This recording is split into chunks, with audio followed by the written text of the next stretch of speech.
বৰ ঘৰত সোমালে বিদেশী বঙালী ৰজা বসতীয়া হ'ল।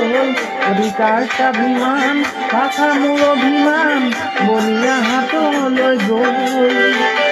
বৰ ঘৰত সোমালে বিদেশী বঙালী ৰজা বসতীয়া হ'ল। অধিকাৰ স্বাভিমান ভাষা মোৰ অভিমান বনিয়া হাতলৈ গ'ল। জাতি এলেহুৱা টকা মোৰ বহুৱা নেতা মোৰ আবেগৰ দালাল। আহিলে সিফালে বহু কথা গালে বিপদৰ সময়ত সকলো পলাল।